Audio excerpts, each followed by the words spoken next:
আপনাদের প্রত্যেককে অনুরোধ করা হচ্ছে, সুমনবাবু 18 তারিখে এসএসসি অভিযানে ডেকেছেন। আপনারা প্রত্যেকেই আসার চেষ্টা করুন এবং সকলকেই কনভিন্স করুন যাতে আসে। এই মুহূর্তে রিভিউ চলে রয়েছে, একটা বড় আন্দোলন হওয়া খুব দরকার এবং 18 তারিখে চেয়ারম্যানের সঙ্গে দেখা করার জন্য কে কে যাবে জানি না, তবে আমি যাব, এটা একদম 100% আপনাদের বলছি। এবং আমি গিয়ে কী কী ডিমান্ড রাখবো এটা আপনারা দেখবেন প্রথমবার, যে কেউ এরকম কোনো ডিমান্ডই রাখেনি যেটা আপনারা চান। সেই ডিমান্ডগুলোই আমি রাখবো প্রকাশ্যে, আপনাদেরকে বলে গিয়ে আমি জোর গলায় ওখানে বলবো যে করতে বাধ্য, আপনাকে করতেই হবে। তাই প্লিজ আপনারা প্রত্যেকেই প্রচারটা করুন এবং 18 তারিখে বেলা 12টার সময় আচার্য সদন চলে আসুন। যত সংখ্যক লোক আসবেন তত বেশি ভালো।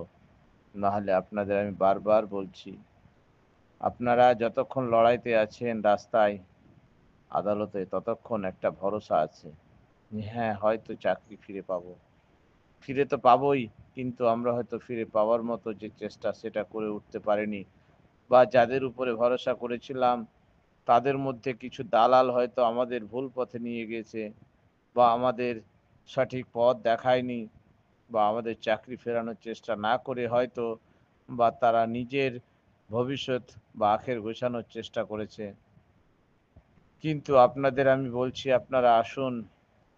18 তারিখে আপনারা জানতে পারবেন চেয়ারম্যানকে কিভাবে কি দাবি রাখা হয়, আপনারা নিশ্চয় বুঝতে পারবেন।